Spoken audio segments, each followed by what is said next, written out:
Muy buenas tardes a todas las personas que ven y escuchan nuestro programa Residuos en Baena y Calidad Ambiental en la Ciudad. Hoy estamos a día 1 de febrero, víspera del Día de los Humedales, que será mañana, al día siguiente. Hoy nos encontramos aquí con un personaje que ya conocen muchísimas personas. Además, es muy buen amigo mío desde hace ya muchísimos años. Sin más, os presento a Curro Ordóñez Luque, que nos va a hablar de todo lo relacionado con los humedales, sobre todo en lo que es la zona del ámbito de Baena. Buenas tardes, Curro. Buenas tardes.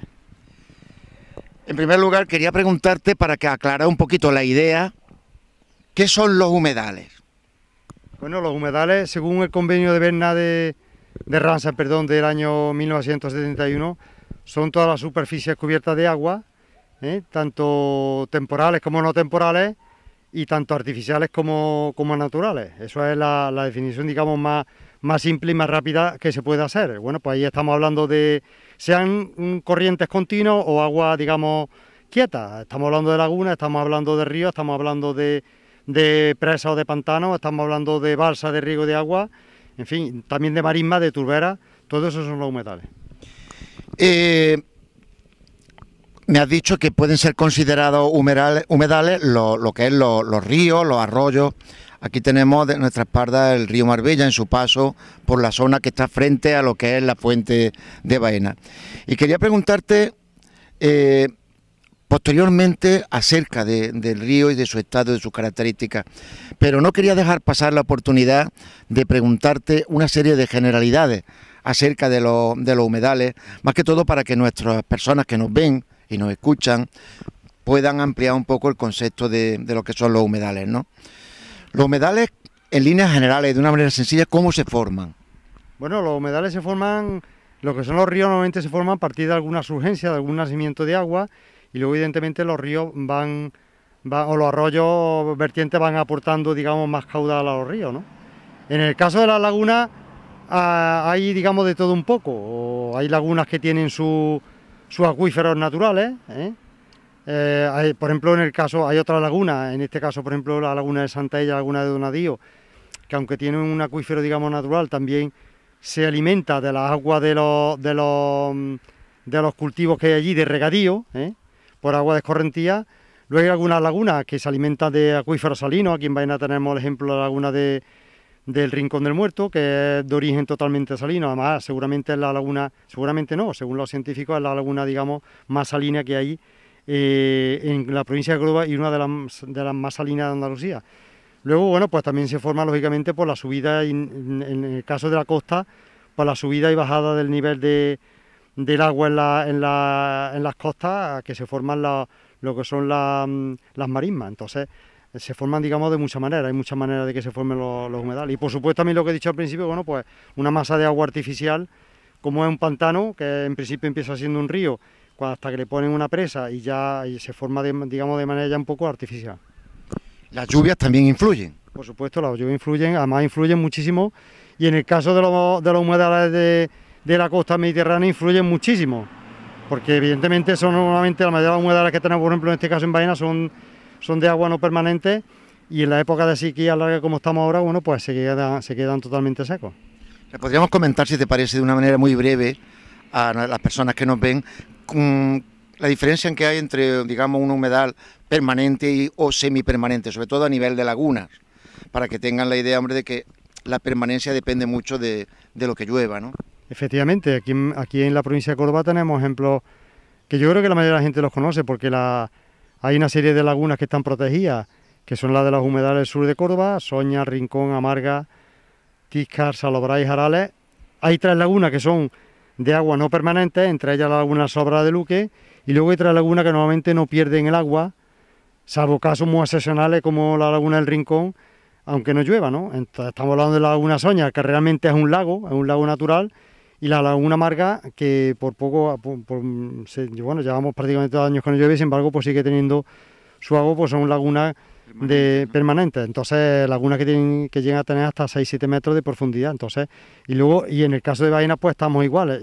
Sí es verdad que aquí lo que tenemos son lagunas de agua no permanentes, que prácticamente cuando no se dan las condiciones de hidrología adecuadas, pues se van secando y bueno, ya vamos con los 2 años con las lagunas secas. Ya has hablado de los lugares donde se encuentran las principales lagunas de esta zona, has hablado de la Laguna Amarga, Laguna de Rincón del Muerto, Salobral. La mayoría de las personas, si no han ido, las conocen, ¿no? Quería preguntarte por la importancia que tienen los humedales a nivel de ecología humana, a nivel de importancia para los seres humanos y por supuesto también para el propio ecosistema. Pues mira, los humedales tienen una gran importancia, por supuesto, y tú como biólogo que lo sabes, seguramente mejor que yo desde el punto de vista de la biodiversidad.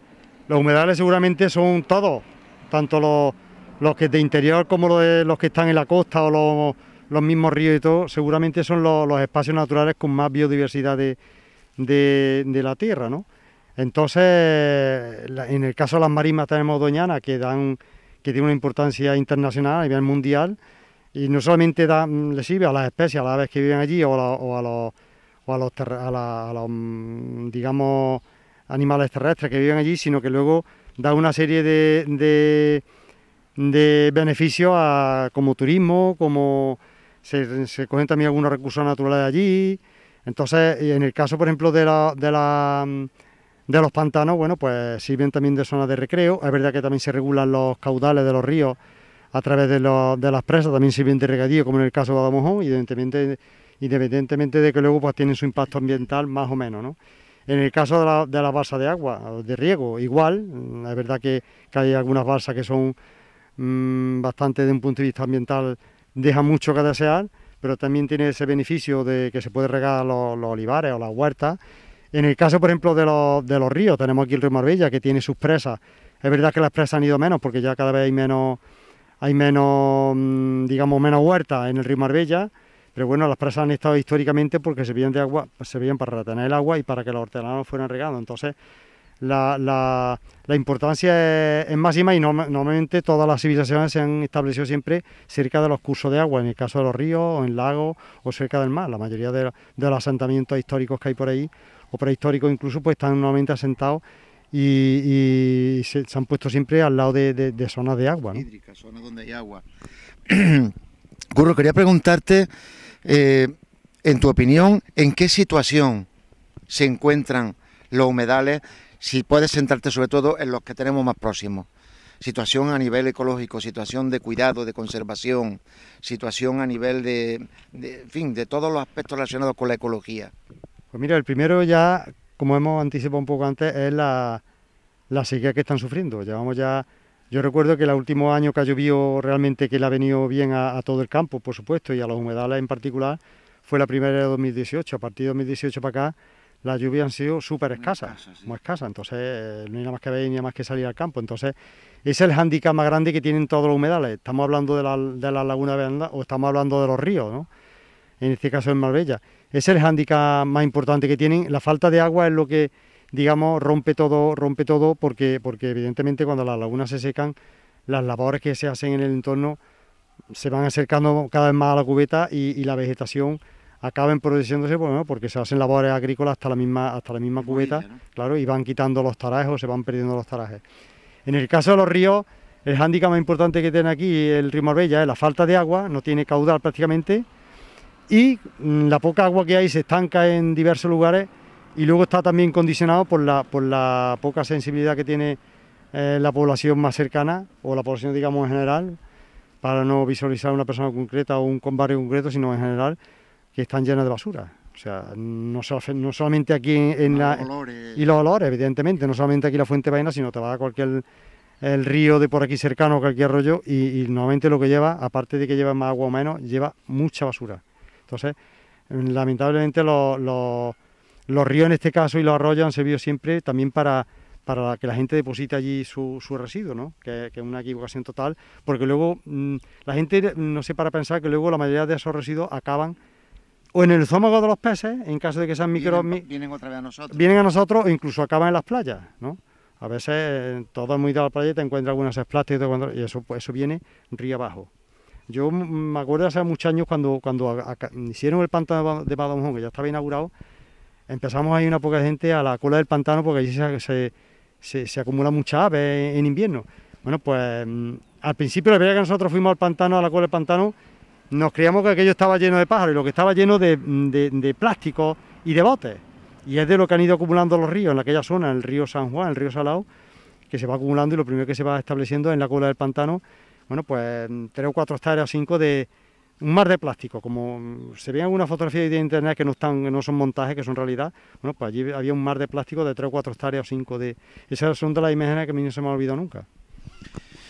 El estado es mejorable desde luego, después si acaso hablamos de algunas cosas que se puedan hacer para mejorarlo, ¿no? Curro, sabemos, yo lo sé porque te conozco, como digo, al principio de mucho tiempo, que tú llevas el censo de aves de algunas de las lagunas de esta zona que vayamos a llamar la zona de Baena, ¿no? Y alrededores. Quería preguntarte por si podías destacarnos algunas de las especies que más se ven en esas lagunas y en qué tiempo se ven, en qué tiempo se van, vuelven, etcétera, ¿no? Pero sobre todo, ¿qué especies podemos encontrarnos allí? Pues mira, la más frecuente que hay aquí, la más frecuente que se ve en cualquier humedad, son los patos reales. Ahora, de hecho, viniendo para acá, pues había una pareja de pato real aquí, porque el pato real es una especie muy generalista, que lo mismo te la encuentras en un río, en un arroyo, te la encuentras en una laguna que tenga un poco de charco de agua, te la encuentras en el pantano o te la encuentras en una balsa de riego, por ejemplo. Y luego una especie que a nosotros nos llama la atención en los últimos años, que se está asentando en esta zona. Cuando las lagunas han tenido agua estos años de atrás, estamos hablando de 2010, 2011, es verdad que se veían muchos aguiluchos laguneros porque es una rapaz que utiliza la zona de caña y de carrizo y de eneas para poner los nidos, ¿no? Sí, sí. Para poner los nidos, además la hemos visto en la laguna de la Quinta. Luego ya cuando las lagunas se han secado, es verdad que se ha establecido una colonia de aguiluchos laguneros que por aquí no había de antes, en la zona del río Guadajoz, ¿no? En la zona más espesa y de cañaverales, donde normalmente la gente casi no entra, se están estableciendo allí parejas de colonias, de pequeñas colonias de 3 o 4 parejas de aguilucho lagunero. Entonces seguramente en época de sequía, ¿no? El aguilucho lagunero es una especie también, al principio cuando la empezamos a conocer en esta zona, siempre la consideran muy específica de las lagunas y que le gusta, por ejemplo, las zonas de enea. Y ahora te das cuenta que te usa más generalista y si no hay agua en las lagunas, pues ahí está una pareja, por ejemplo, en este caso, de lagunero criando unos pocos de años en una balsa de agua, que había en un rincón de la balsa, había una poca de vegetación de anea y allí ha estado 2 o 3 años criando tranquilamente dentro de la balsa de agua, poniendo el nido en la anea. Entonces te das cuenta algunas veces que las especies, es verdad que son muy específicas de sitios concretos, pero se acaban adaptando a situaciones, siempre que no la moleste demasiado, se acaban acostumbrando a situaciones muy difíciles que uno en principio no se la imagina, ¿no? Curro, te preguntaba también, porque creo que puede ser de interés de todas las personas, en las lagunas, vamos a llamar semipermanentes, que durante la época de sequía, lógicamente, prácticamente no habrá aves, lógicamente allí, o muy pocas, y por supuesto acuáticas no, terrestres que anden por los alrededores, pero cuando una laguna se queda semipermanente, se queda seca, las aves que allí estaban, cuando había agua, ¿qué es lo que suelen hacer? Pues mira, normalmente las aves se mueven mucho, las aves acuáticas, incluso las lagunas teniendo agua, hay mucho intercambio de aves de un sitio a otro, porque depende, tú lo sabes bien, que depende de que sea un pato buceador, a que es un pato de superficie, busca un sitio u otro, ¿no? Pero en este caso, en esta zona de aquí, que ya llevamos 3 años de sequía, la verdad que la mayoría, sobre todo las más generalistas, estamos hablando de cormoranes, de patos reales, estamos hablando de gaviotas, estamos hablando de somormujos, y están la mayoría de ellos en el pantano de Badajoz. La semana pasada hicimos un recorrido, José Antonio, que lo conoces perfectamente, y yo, por la zona de Badajoz, y bueno, nos quedamos sorprendidos porque es verdad que hemos ido muchas veces, pero nunca ha habido tantos patos y tantas aves en general, sobre todo acuáticas allí, en aquella zona. Entonces, evidentemente, las lagunas están secas, los ríos es verdad que tienen poco caudal, y el pantano, aunque es verdad que está muy bajo, no sé si los últimos datos que yo he escuchado, no sé si estaba al 20 y tantos %, evidentemente sigue siendo una lámina de agua extensa, muy grande. Bueno, y había, yo creo que había varios miles entre cormoranes, garzas reales, somormujos, patos reales y algunos patos buceadores como porrones. Bueno, había varios miles, ¿no? En alguna zona concreta. Luego el pantano es verdad que es muy grande porque pilla parte de, como tú sabes, de Córdoba y de Jaén, y seguramente en otros sitios, pero en la zona, por ejemplo, de Caldera que fuimos, Bueno, había pues varios miles allí, ¿no? Y en la presa también había otros varios miles. O sea que las aves van buscando. Y luego, por supuesto, también buscan en esta zona las balsas de agua que hemos dicho de riego. Es muy raro que no vaya ahora mismo una balsa de agua y si no la han molestado mucho por allí, lo normal que te encuentres a los patos reales o te encuentres zampullines por allí. Curro, supongo que para el mantenimiento de algunas lagunas, nosotros hemos tenido la experiencia, ¿no?, de recibir dinero de determinadas entidades privadas para mejorar la laguna Quinta y Rincón del Muerto. Quería preguntarte cómo ves tú la concienciación de las administraciones políticas, públicas, en cuanto a las lagunas y si existen ayudas de la administración para la conservación y la mejora de las lagunas. Pues mira, ayuda en principio existen, no te iba así de muy diversa índole, pero bueno, existen algunas. Las últimas que han salido, que nosotros del Grupo Ecologista se lo hemos propuesto al Ayuntamiento, es que accedan a la ayuda que da la Fundación Biodiversidad para la restauración de ecosistemas, sobre todo de tramos de ríos urbanos. Y bueno, me consta que el Ayuntamiento, además en el último pleno hablaron de ello, iba a poner en marcha iba a buscar a alguien, evidentemente a una empresa que le haga, especialista, que le haga un proyecto para, bueno, pues son las cuantías lo más pequeño que te puede dar es casi 400.000 euros, que está muy bien, para restaurar esta zona de aquí del río, por lo menos lo que es el paraje este de aquí de la Fuente Baena, y mejorar la calidad ambiental de toda esta zona y sobre todo del río. Luego tú sabes que había un programa de voluntariado que nosotros hemos participado también con la Fundación La Caixa cuando hicimos el proyecto de recuperación de la laguna de Baena. Y luego es cierto que hay una cuestión importante, y es que los ayuntamientos, y en este caso sobre todo a los que están cerca de las lagunas, en este caso por ejemplo a la zona húmeda del sur de Córdoba, tanto Aguilar como Puente Genil, que tienen humedales, suelen beneficiarse de la presencia de esas lagunas allí, ¿no? Y normalmente, no te voy a decir que reciban mucha ayuda de la administración en cuantía económica, pero es verdad que reciben, digamos, un apoyo técnico, reciben asesoramiento técnico, científico o de cualquier tipo a la hora si quieren hacer alguna actividad allí en las lagunas, ¿no? Eso es importante también resaltarlo. Nosotros aquí en Baena, sabe que muchas veces hemos propuesto al Ayuntamiento la protección de la laguna de la Quinta, que realmente la laguna de la Quinta no ha sido reserva natural concertada porque el equipo de gobierno que había en aquel momento del Partido Socialista no quiso, así de claro, no han querido. Lo tenían a mano porque para una reserva natural concertada en un espacio privado como es la laguna de la Quinta, con el aval del propietario, que además que estaba de acuerdo y sigue estando de acuerdo, fuera así, o lógicamente también tiene que tener el visto bueno de la Consejería que también lo tenía, ¿no? Entonces, digamos, estaba un poco el propietario y la Consejería estaban esperando a la espera de que el Ayuntamiento moviera ficha. Bueno, ¿no? Y el Ayuntamiento se le han pasado los años haciendo otras cosas. Me imagino que es muy importante. Hablo siempre desde el punto de vista ambiental. Yo en otras cuestiones no entro. Se han pasado mareando la perdiz y se ha pasado la oportunidad, ¿no? No es que vayamos así que ahora sea tarde, pero ahora es más complicado porque eran los años cuando las lagunas tenían agua, cuando tenían un valor que lo siguen teniendo ahora, pero ahora es más complicado, mover todo ese entramado porque bueno, hace falta, no es que sea mucho entramado, Javier, hace falta que los acuerdos del pleno los cumplan. Si tú en un pleno municipal tomas un acuerdo y luego no lo cumples, es como el que tenía hambre y se rasca la nariz, hablando mal y pronto. Entonces, eso es lo que han hecho, marear la perdiz. Y ahora, ¿en qué situación estamos? Bueno, pues estamos en una situación de un compás de espera, porque es verdad que las lagunas están ahora en una situación mala y estamos esperando, bueno, pues que si llega el momento y llueve otra vez, empecemos a tomar un poco, porque parece que cuando llueve parece que hay más alegría para todo, ¿no? Y la laguna tiene agua, hasta unos, digamos, anima un poco más, ¿no? Nosotros, como tú sabes, no dejamos nunca, porque la laguna está en seca, no dejamos de visitarla. Claro, claro. O sea que eso, y estamos siempre al pie de cañón. Estamos prácticamente terminando, pero quería preguntarte con respecto a las personas que visitan las lagunas, que hay personas que las visitan, muchas veces pues a lo mejor lo hacen con una cierta espontaneidad, ¿no? Yo creo que se visiten está bien y es bueno porque es entorno y es de todo y demás. Pero también estimo que debe hacerse esa visita sabiendo un poco a qué lugar va uno y también con un respeto al entorno, ¿no? ¿Tú crees realmente que las personas que se acercan a la laguna tienen este respeto, ¿qué se debería hacer? ¿Qué aconseja a las personas que visitan la laguna para que hagan, digamos, el menor deterioro ambiental posible?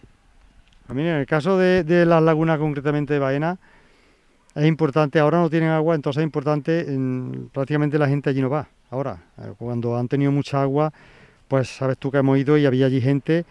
Hicimos, ¿te acuerdas que hicimos, y está allí, que sirve un observatorio de uso público para que la gente lo pueda usar adecuadamente? Que después sabes tú que hemos tenido que restaurar el observatorio porque lo han destrozado. Entonces, ahora está, cualquiera puede llegar y puede pensar que está, es verdad que está en mal estado, que está abandonado, pero no está abandonado. Lo que pasa, evidentemente, que nosotros no podemos estar allí todos los días restaurando el observatorio, entonces cada 5 o 6 años lo hemos hecho una restauración. Luego lo que iba, la gente, por ejemplo, en las lagunas, vuelvo otra vez lo mismo, en las lagunas son ahora mismo todas de propiedad privada y siempre hay que tener cierto respeto por la propiedad privada, ¿no? Te puede gustar más o menos, pero tienen sus propietarios y debes acercarte. Me acuerdo que en la época de que la laguna tiene mucha agua, algunos propietarios se quejaban porque la gente entraba con los coches por los olivos y entraban hasta la misma orilla. Y yo siempre he recomendado que la gente entre andando. Las lagunas tienen tanto cerca, relativamente cerca de carreteras, tú dejas el coche en la orilla de la carretera o en un camino y vas andando perfectamente, ¿no? Luego siempre es recomendable, que lo hemos dicho, que la gente siempre lleve algo para mirar, prismático o telescopio. O sea, tú te acercas a una laguna sin nada, te acercas a la orilla y las aves se van. Si te acercas con unos prismáticos, con un telescopio de cierta distancia, respeta un poco la distancia y seguramente las aves se asustan menos, se van menos y puedes observar las aves. Ahora, cuando vayas a una laguna sin nada, te acercas y se van las aves. Incluso, digo yo, Curro, hasta el propio color de la vestimenta que uno lleva, si la laguna tiene allí aves, repercute el color en que las aves se espanten más o menos. No lo digo porque sea malo ecológicamente, sino que si lo que pretenden es observarlas, los colores llamativos alejan a las aves del lugar y son más difíciles de ver. Pues seguramente sí. Y por supuesto, a mí otra cosa que no quiero que se me olvide, eso que has dicho es importante, pero otra cosa que no quiero que se me olvide es que mucha gente acude con perros, que está bien. Entonces, este año pasado estábamos en la laguna de Soña con unos compañeros de Córdoba y se acercaba la gente con un perro, cuando te pone allí señales claras de que no te acerques a la laguna y tampoco con perros. Primero que no te acerques, porque es un espacio protegido, en el caso de Soña, y luego aparte que no te acerques con perros, ¿no? Un perro, la gente allí que no llevaba ni cogido, lo llevaba suelto, ¿no? Entonces eso es importantísimo, incluso yo creo que diría eso casi más que la ropa, porque ahí es verdad que hay muchas aves que no distinguen los colores, o sea que ven todos matices de grises y cosas así, ¿no? Pero sobre todo, unas más y otras menos, pero todas ven un poco así. Pero sobre todo es importante que la gente se acerque con respeto y con silencio un poco, y sobre todo que no lleve animales sueltos, que es importantísimo, porque luego los perros te corretean, lo hemos visto correteando los patos alrededor de las lagunas o en los ríos. Curro, prácticamente hemos acabado, pero como la entrevista no ha sido tampoco demasiado larga, simplemente te pediría que si puedes añadir alguna cosa más que yo probablemente no te haya preguntado y que creas que es bueno que sepan nuestras personas que nos ven y nos escuchan respecto al tema de las lagunas. Pues mira, yo más que con el tema de las lagunas hablaría un poco, no quiero que se me olvide, la situación del río Marbella. El río Marbella está realmente mal también. Es verdad que un poco más arriba pues le llega todavía agua, yo no sé ya si se ha secado, pero hasta hace una semana el Bailón bajaba con agua, porque es verdad que allí en la sierra se llueve más, ¿no? Y cuando los acuíferos subterráneos se recargan, baja el agua por su propio pie, digamos, a suero, ¿no? Y luego ya también recibe el agua de la misma manantial de Marbella, y allí arriba la situación del río mejora un poco, pero luego ya es verdad que a partir de la ermita, un poco más para allá, más para abajo ya, el río está realmente mal.